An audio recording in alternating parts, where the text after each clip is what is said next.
இங்க யாரும் வரமாட்டாங்க சிந்து, நாம மட்டும்தான். ஓகேவா? போ டாக்டரே, எனக்கு வெக்கமா வருது. சிவா கிட்ட எவ்வளவோ ஃபோன் பண்ணி சொல்றாங்க, நம்ம சிந்து தேள் கடிச்சிருச்சு, அதுவும் கருந்தேள் கடிச்சிருச்சு, வா டாக்டரே வா டாக்டரே அப்படின்னு சொன்னாலும் அவர் விளையாட்டு போல நடந்துக்கிறாரு. இதுதாங்க புலி வருது கதை. நிஜமாவே புலி வந்துருச்சு பார்த்தீங்களா?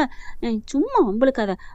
ஊனா வா வான்னு கூப்பிட்டுட்டு வை, எனக்கு நிறைய வேலை இருக்கு சிந்து அப்படின்னு அசால்ட்டாக சிரிச்சுக்கிட்டே டாக்டர் அங்கே இருக்க வைத்தியங்களை பார்க்குறாங்க. இங்கே நம்ம ஆள் அப்படியே சோர்ந்து போய் என்ன பண்ணுறது தெரியல, கண்ணு உள்ளுக்க போகுது, கண்ணு வீங்குது, கை வீங்குது, ரொம்பவே ஒரு பரிதாபத்துக்குரிய நிலையா ஆயிடுது. அப்படியே அந்த கரெக்டாக அந்த ஸ்டோர் ரூம் வாசல்கிட்ட மயங்கி விழுந்து அப்படியே தொக்கடின்னு கிடக்குறாங்க. டாக்டரே அப்படின்னு சொல்லிட்டு மயங்கிடுறாங்க. ஏன்னா கண்ணு மூடும் வேளையிலும் உன் பேரே நான் ஒழிக்க வேண்டும், என் கனவே பார்த்திபா அப்படின்னு சொல்லுவாங்க இல்லையா, அந்த மாதிரி இப்போ இந்த பிள்ளை சொல்லிட்டு அப்படியே மயங்கி விழுக டமால்னு சவுண்டும் கேட்குது. அங்கிட்ட அந்த அம்மா அன்னபூர்ணி அம்மா அல்டா பிராணி டிங் டிங் டிங் அப்படி வடிக்கு வடிக்குன்னு வருது. என்ன சத்தம் எந்த நேரம் அப்படிங்கிற மாதிரி வருது. பார்த்தா சிந்து சிந்து சிந்து என்னாச்சுன்னு ஓடி வர அங்க எல்லாருக்கும் கேக்குது. என்ன அன்னபூர்ணி அலறா, யாரு எங்கே போயிட்டாங்களா, என்ன ஆச்சு, அன்னபூர்ணி ஏதாவது விழுந்துட்டாளா அப்படிங்கிற மாதிரி மகா ரொம்ப சந்தோஷத்துல வர சிந்துவை வந்து தூக்கி பிடிக்கிறாங்க. ஐயோ என்ன சிந்துவை போய் இவ தூக்கி பிடிக்கிறா, அப்படியே அங்கே நின்று பாக்குது. கிட்டக்கெல்லாம் போக வேணாம், அவளை போய் நம்ம ஏன் பார்க்கணும். அன்னபூர்ணி பாக்குது. ஏய் மகா பாத்துக்க நிக்கிற வா, என்னத்தான் நீங்க ஒதுக்கி வச்சிருக்கீங்களே அக்கா, ஐயோ அதெல்லாம் அப்புறம் பாத்துக்கலாம், ஆபத்துக்கு பாவம் இல்ல வா. அதெல்லாம் முடியாது, நான் வர மாட்டேன், நான் ஒதுக்கி வைக்கல வீட்டுக்குள்ள வா அப்படின்னு சொன்னீங்கன்னா நான் வருவேன். ஐயோ மகா, ஒரு உயிருக்கு முன்னாடி நீ இப்படிலாம் பேசாத, சரி வா நீ வீட்டுக்குள்ள வரலாம் வா. மன்னிச்சிட்டிங்களா, இங்க பார் உன்னைய வீட்டுக்குள்ள வான்னு தான் நீ சொன்ன, நீ மன்னிக்கிறது மன்னிக்காதும் அதுக்கப்புறம் நீ நடந்துக்கிற பொறுத்து இருக்கு, வா பிள்ளைய தூக்குவா. அப்பா நீங்க கூப்பிட்டா வந்துடுறேன்க்கா, அப்பாடா நமக்கு சொகுசான சோறு கிடைக்கும், இனிமே ஏசி கிடைக்கும் அப்படின்னு உள்ளுக்க ஓடி வருது. சிந்து பாருமா எந்திர தூக்கி பாக்குறாங்க, தூக்க முடியல. ஏய் மகா தூக்கு. என்னால தூக்க முடியாது, சரி என் போனை எடுத்துட்டு வா. போனா எதுக்கு, போனை எடுத்துட்டு வா. சரி போய் எடுத்துட்டு வரேன். போனை எடுத்துட்டு வரையிலே நறுக்குன்னு அமுக்குதுங்க சுவிட்ச் ஆஃப் பண்றதுக்கு. சுவிட்ச் ஆஃப் பண்ணுவோன்னு பார்த்தா பண்ண முடியல. கரெக்டா பாத்தீங்கன்னா போன் வந்துருது. ஐயோ வந்துருச்சா. அக்கா போன் வருது. யாரு? சிவா தான். சிவாவா, என்ன சீக்கிரம், நான் அவனுக்கு தான் அடிக்க நினைச்சேன், குடு அப்படின்ட்டு அட்டன் பண்ணிட்டு சிவா அப்படின்னு அழுக. என்ன பெரியம்மா, என்ன அழுகுறீங்க, ஏன் என்னாச்சு அப்படிங்கிறாங்க. நடந்ததை சொல்றாங்க. ஐயோ சிந்துக்கு உண்மையிலே தேள் கடிச்சிருக்குதானா, என்னடா சொல்ற, உன்ட்ட அவ சொன்னாளா?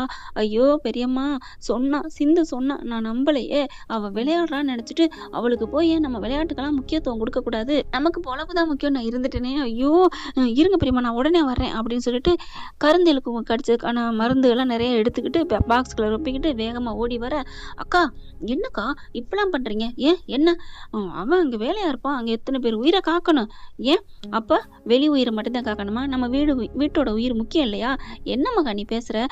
அக்கா அது வந்து இங்க பார், இவ ஆகுறா ஆகாதவ, பிடிச்சவ பிடிக்காதவ, இதெல்லாம் பெருசு இல்ல, நம்ம கண்ணு முன்னாடி ஒரு ஜீவன் துடிக்குது, அப்படி ஒரு உயிர் துடிக்கிற பார்த்துட்டு நம்ம பேசாம இருக்கிறதுக்கு நம்ம மனசு என்ன கல்லு நெஞ்சா, என்ன மகா நீ இப்படிலாம் பேசுற, ஏதோ அவளை கவுக்குறதுக்கு திருடுன வச்ச ஏதோ பண்ண, ஆனா இப்படி உயிர் போக கிடக்கையில எப்படி அமைதியா இருக்க முடியும். இல்லக்கா அது வந்து அப்படிங்கிற, நீ வாய மூடு அப்படின்னு சொல்லிட்டு இருக்கல. எங்க பைரவி ஆர்வம் எல்லாம் வந்துடுறாங்க. என்னாச்சுன்னு வெளியில போனது வந்துடுறாங்க. இங்க மயங்கி போயிட்டு வாயில நுர தள்ளுது. ஐயோ சிந்து உனக்கு ஒண்ணு இல்லம்மா, கையை பிடிச்சி தேய்க்கிறாங்க, கையெல்லாம் இறுக்கி கட்டுறாங்க, அந்த கடிச்ச இடத்துல காலை கட்டுறாங்க. பரப்பரப்பா இருக்கையில சீறி பாஞ்சு 5 நிமிஷத்துல அட்டன் டைம்ல வந்துடுறாரு. அட பாவி என்னடா அதுக்குள்ள வந்துட்ட அப்படின்னு மகா பாக்குது. இவ அப்படியே போய் சேர்ந்துருவா பரலோகம், நம்ம பிள்ளைக்கு நல்லா வசதியான இடத்துல கட்டி கொடுக்கலான்னு பார்த்தா வந்துட்டானே அப்படின்னு நினைக்குது. இப்ப சிந்து பைரவி மட்டும் என்ன மட்டமா, அவங்ககிட்ட நிலம் போலாம் ஏக்கர் கணக்கா தானங்க இருக்குது, அது பத்தாத இந்த குந்தாணி மகாவுக்கு. இப்போ சிவா ஓடி வராரு. வந்துட்டு என்னாச்சு பெரியமா சிந்து அப்படின்னு சொல்லி பார்க்க கண்ணத்தை பிடிச்சி இப்படி தட்டுறாரு அப்படி தட்டுறாரு. புள்ள அப்படியே தலை சோர்ந்து போன, அதாவது செடி வாடி போச்சுன்னா அப்படி தொங்கி போய் நிற்கும் பாத்தீங்களா, அந்த மாதிரி கிடக்குது. சிந்து என்ன பாருமா பாரு. அந்த சிவா தவிக்கிற தவிப்பும் துடிக்கிற துடிப்பையும் அன்னபூர்ணி பாக்குறாங்க. அப்போ இவன் உண்மையாவே இவளை நேசிக்க ஆரம்பிச்சிட்டானா? நம்ம தான் பிரிச்சு வைக்கிறோமா? அவன் வேணாம் வேணாங்கிறப்ப நம்ம கட்டி வச்சோம். இப்ப அவன் வேணும் வேணுங்கிறப்ப இப்ப பிரிக்கி வைக்க நினைக்கிறோம். அப்ப பண்ண தப்பே இப்பயும் பண்றோமா? ஐயையோ! பெரிய பாவத்தை பண்ண நினைச்சேனே. இனி இவ கண்ணு முழிச்சிட்டா என்ன ஆனாலும் சரி, இவ 2 பேத்தையும் சேர்த்து வைக்கணும் அப்படின்னு மனசுக்குள்ள முடிவு பண்ண, என்ன அன்னபூர்ணி என்னத்தையோ யோசிக்கிறாளே, யோசிக்க விடக்கூடாதே. ஏதாவது நம்ம இதுல வாழ்க்கையில குண்ட போட்டுருவாள்ன்ட்டு, அக்கா ஒண்ணும் இல்லக்கா, பேசாம இரு. நீ சும்மா இரு. நீ பாரியா சிவா, என்னையாச்சு அப்படிங்கிற வைத்தியம் அப்படி இப்படின்னு பாக்குறாங்க. நல்லா அந்த வண்டு அந்த இது கடிச்சிச்சு பாத்தீங்களா, தேள் கடிச்ச இடத்துல ஏதாவது மருந்து வைக்கிறாரு, ஊசி போடுறாரு. சுருக்குன்னு அப்படியே ஒரு மாதிரி ஆகுது. ஆனாலும் கண்ணு முழிக்கல. சிந்து சிந்து பாரு சிந்து அப்படிங்கிறாங்க. நிறையாத விஷத்தை அவங்க அதை முறிக்கிற மாத்திரை மருந்து கொடுத்துட்றாங்க. ஒன்றும் இல்லை பெரியம்மா, நீங்கள் கவலைப்படாதீங்க அப்படிங்கிறாங்க. என்னாச்சு ஏதாச்சும்னு சொல்லி எல்லாம் அவங்க தங்கச்சி பார்த்தீங்கன்னா அதை விட பயிரை வந்துட்டு சிந்து சிந்துன்னு தவிக்கிறாங்க. ஏய் பாருடி, என்ன பாருடி. கண்ணு முழிக்கவே இல்லை, கண்ணு முழிக்கணுமே. தண்ணி அள்ளி அள்ளி தெளிக்கிறாங்க, முழிக்கவே இல்லை. பெரியம்மா பார்க்குது. ஐயோ என்னை மன்னிச்சிரு சிவா, நான் அவளை இப்படி பண்ணிட்டேனே. இல்லை பெரியம்மா, உங்களால் இல்லை, என்னால் தான். என்னை அவள் 4 வாட்டி கூப்பிட்டா, நான் தான் பொய் சொல்கிறான்னு இருந்துட்டேன். என்ன சிவா, உண்மையா போய் என்ன அடுத்த ஆளுக்கு கேட்டிருக்கலாம்ல. கேட்டா இதெல்லாம் அவள் ஒரு பொழப்பான்னு அவளை திட்டுவாளேன்னு நான் இருந்துட்டேன் அப்படின்னு சொல்லிட்டு, சிந்து சிந்து பாருமா அப்படின்னு நெத்தியில போய் தன்னோட நெத்தியை வச்சு, என்னை விட்டு போயிடாத சிந்து, நீ இல்லாமல் என்னால் வாழ முடியாது சிந்து. இங்கே பாரேன், ஒன்றுமே இல்லை டாக்டரே, நான் சும்மா லொலராக்கி உன்னை நான் ஏமாத்தினேன், நடிச்சேன் டாக்டரே அப்படின்னு நீ சொல்ல மாட்டியா சிந்து? சொல்லு சிந்து சொல்லு. நீ அப்படி சொன்னா நான் ஏற்றுக்குவேன். இப்போ கடிச்சாலும் பரவாயில்ல, நீ அப்படி சொன்னா எனக்கு சந்தோஷம். ஐயோ நீ வாழ்நாள் முழுக்க நீ என்னை சின்ன சின்னதாக போய் சொல்லி என்னை ஏமாத்தலாம், ஆனால் என்னை விட்டு போயிடாத சிந்து அப்படின்னு துடிக்க மகாவுக்கு செம்ம காண்டாகுது. அதுக்கப்புறம் நெத்தியில வச்சு என்ன பண்ணுறாங்க, எங்கிட்ட அங்கிட்ட எல்லாரும் பார்க்க டக்குன்னு ஒரு முத்தத்தை கொடுத்துட்றாரு. கொடுத்தோன்னா அப்படியே பொறையேறிக்கிட்டு மூச்சு வருதுங்க, திணறிக்கிட்டு. இது வைத்தியம், இந்த தேல்கடி வைத்தியம்லாம் இல்லைங்க, இது தேக வைத்தியம். உண்மையான அன்பு காதல் இருந்தால் முத்தம் கொடுத்தா மொத்தமாக உணர்வு வந்துடும் சொல்லி நம்மளோட கற்பனை கதை தான். அதே மாதிரி கண்ணை முழிச்சிருது. அப்பாடா கண்ணு முழிச்சிட்டியா சிந்து, கண்ணு முழிச்சிட்டியா அப்படின்னு தூக்கி வச்சு மார்போட அணைச்சிக்கிறாங்க. டாக்டரே டாக்டரே, நான் சொன்னப்ப நீ நம்பலே டாக்டரே, நீ தானே நிறைய வாட்டி என்னை ஏமாத்திருக்கிற சிந்து, அதனால தான் அப்படிங்கிறாரு. என்னை மன்னிச்சுக்க டாக்டரே, நான் எப்போ உன்னை தப்பு சொல்லலை டாக்டரே, என்னோட தப்பு தான் அப்படின்னு கட்டி பிடிச்சி அழுகுறாங்க. சிந்து பைரவி சிந்து அப்பாலா இருப்பாளான்னு 2 அறை கொடுக்க சிவா கோவம் வந்துடுது. என்ன பைரவி, நிறுத்துங்க, எதுக்கு அவளை போட்டு அடிக்கிறீங்க? அவளே பாவம் முடியாம கிடக்குறா. என்ன டாக்டர், என்ன சிவா, என்ன பேசுறீங்க? என் உயிரே நின்றுச்சு தெரியுமா? ஏண்டி இப்படித்தான் விளையாடுவியாடி? இல்லக்கா, அது இல்லை சிந்து, இல்லை பைரவி அப்படின்னு சொல்ல. இங்க பார், நீ எப்பவும் விளையாடுறேன்னு நினைச்சிட்டு சிவாவும் வராம இருந்திருக்காரு பாத்தியா? எப்ப பாரு விளையாட்டு, சின்ன புத்தி, ஏன்டி இப்படி பண்ண அப்படின்னு சொல்லி எல்லாரும் அடிக்கிறாங்க. அவங்க அப்பா அம்மா ஓடி வந்துடுறாங்க. என்ன பிள்ளையோட வேணான்னு வெறுத்து ஒதுக்கி வச்சுட்டு இப்ப எதுக்கு வந்திருக்கீங்க? ஏமா சாக பிழைக்க கிடக்குது ஒரு புள்ள, ஒரு கண்ணு மூடுற வேலை வந்துட்டாலும் கூட ஒரு பார்க்காம போயிட்டா எப்படி இருக்கும்? நம்ம அப்பா அம்மா பார்த்துட்டுன்னு அவ்வளவு நிம்மதி இருப்பா. எங்களுக்கும் போறதுக்கு முன்னாடி பார்த்துட்டுமேனு ஒரு நிம்மதி வர வேணாம்? மாமா என்ன வார்த்தை பேசுறீங்க? வாயை முத கழுவுங்க. இல்ல மாப்பிள்ள, இந்த மாதிரி நீங்க பேசுறது எனக்கு பிடிக்கவே இல்லை. அது என்ன கண்ணை மூடுறதுக்குள்ள பாக்குறீங்க, நீங்க வரவே வேணாம், யாரு வர வேணாம் போங்க அப்படின்னு கத்துறாரு. அதுக்கப்புறம் சிந்து, யாருமே தேவையில்லைம்மா, உனக்கு நான் இருக்கேம்மா அப்படின்னு சொல்லி கட்டிக்கிறாங்க.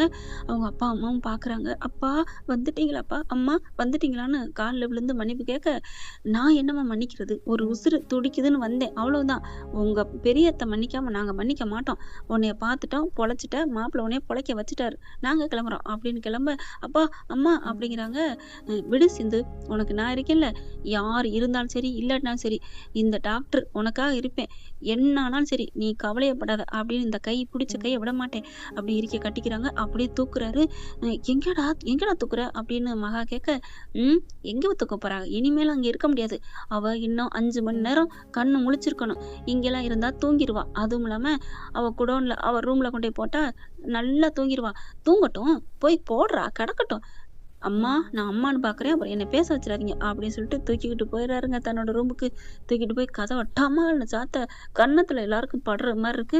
அன்னபூர்ணி சொல்லிடுது, நீ பார்த்து பத்திரமா பொழைக்க வச்சிரு சிவா, சிந்து உனக்கு தான், நான் அவளை மன்னிச்சிட்டேன், கவலைப்படாத பெரியம்மா அப்படின்னு ஒரு சந்தோஷத்துல தாங்க பிள்ளைய பொண்டாட்டி தூக்கிட்டு உள்ளார போறாரு. மெத்தையில கொண்டு போட்டுட்டு ஏசியை போட்டு ஃபேனை போட்டு அப்படியே சிந்து சிந்து அப்படிங்கிறாங்க.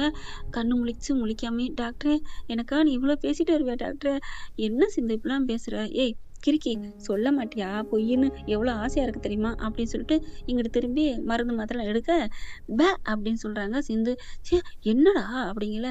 டாக்டரே பயந்துட்டியா? என்னடி சொல்ற? ஆமா டாக்டரே, நான் சும்மா சொன்னேன், எனக்கு தேலெல்லாம் கடிக்கல டாக்டரே. அடி பாவி! அப்ப நிஜமா தானா? ஆமா டாக்டரே. அப்ப விஷம்லாம் இருந்துச்சேடி. அது சும்மா நான் தடவிக்கிட்டேன். நான் நடிச்சேன் டாக்டரே. நீ எதுவும் நினைக்காத. ஐயோ! பரவால்ல சிந்து. நீ நடிச்சாலும் பரவால்ல. என் கூட இருக்கணும் சிந்து அப்படின்னு கட்டி பிடிச்சு அழுக, சிந்து பார்க்குறாங்க. உனக்காகத்தான் டாக்டரே பொய் சொன்னேன். ஆனா எனக்கு கடிச்சிருக்கு டாக்டரே அப்படின்னு அழுகுறத பின்னாடி அழுகுறத கண்ணாடியில பார்த்துடுறாரு. ஏய் ஏய் ஏய்! அப்ப எனக்காகத்தான் சொன்னியா? பொய் சொன்னியா? அப்படிலாம் சொல்லாத சிந்து. நீ உண்மையில தானே கடிச்சிருக்கு. ஆமா டாக்டரே. ஏன்டா அப்படிலாம் சொல்ற?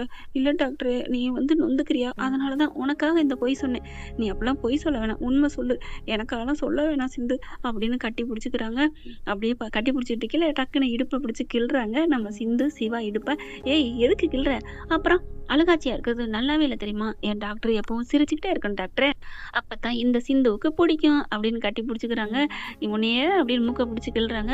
அப்படியே பொறையேறு. சரி சரி படுத்துக்கோ. நீ கண்ணு முழிச்சிருக்கணும். நான் பக்கத்துல இருக்கிறேன் அப்படின்னு சொல்லிட்டு பின்னாடி கால் மாட்டில் உட்காந்து என்ன பண்றாரு, காலை தூக்கி மடியில வைக்கிறாரு. வச்சுக்கிட்டு அப்படியே அமுக்கி விடுறாரு. டாக்டரே வேணாம் டாக்டரே. எதுக்கு டாக்டரே? சும்மா இருடி. உன்னை நான் பார்க்காம வேற யாரு பார்க்க போறா? டாக்டரே வெளியில இருந்து யாராவது வந்துட்டா? அங்க பாரு கதவு தாப்பா போட்டிருக்கு. டாக்டரே ஆமா அவங்களாம் எதுக்கு இங்க வரணும்?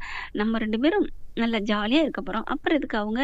டாக்டரே என்ன டாக்டர் சொல்ற? ஆமா பெரியம்மா உன்னை ஏத்துக்கிட்டாங்க. நிஜமாவா? ஐயோ தெரியலையே. நான் இப்பயே போறேன். ஏய் உனக்கு நான் முக்கியமா எங்க பெரியம்மா முக்கியமா? டாக்டரே எனக்கு கடவுளை விட நீ தான் டாக்டர் முக்கியம். அப்படி இருக்கையில எனக்கு பெரியம்மாலாம் அப்புறம் தான். அடிப்பாவி அத்தைன்னு சொன்னேன். சொன்னேன் தான். எனக்கு நீங்க தான் டாக்டர் ஃபர்ஸ்ட் அப்படின்னு இருக்க கட்டிக்கிறாங்க. என்ன ஃப்ரெண்ட்ஸ் இப்படிலாம் போனா நல்லா தானே இருக்கும். பார்க்கலாம். இந்த பதிவு உங்களுக்கு பிடிச்சிருந்துச்சுன்னா உங்க பொண்ணான கையால ஒரு லைக்கை போட்டு சப்ஸ்கிரைப் பண்ணி ஆதரவு கொடுங்க அன்பு உறவுகளே. என்னம்மா ஸ்ரீ போதுமா? இந்த கதை உங்களுக்காகவே இந்த தொகுத்து வழங்கினேன். Shri thank you friends. இந்த வீடியோ உங்களுக்கு பிடிச்சிருந்தா தயவு செய்து லைக் பண்ணுங்க. இன்னும் அப்டேட்ஸ்க்காக சேனலை சப்ஸ்கிரைப் பண்ண மறக்காதீங்க. நம்ம கிட்ட இருக்க எல்லா சேனல்ஸோட லேட்டஸ்ட் வீடியோ அப்டேட்ஸ்க்காக மேல ரைட் சைடுல காட்டுற லிங்கை கிளிக் பண்ணி வாட்ஸ்அப் குரூப்ல ஜாயின் பண்ணுங்க. உங்களிடம் விடைபெறுவது நான் உங்கள் மெஹர்.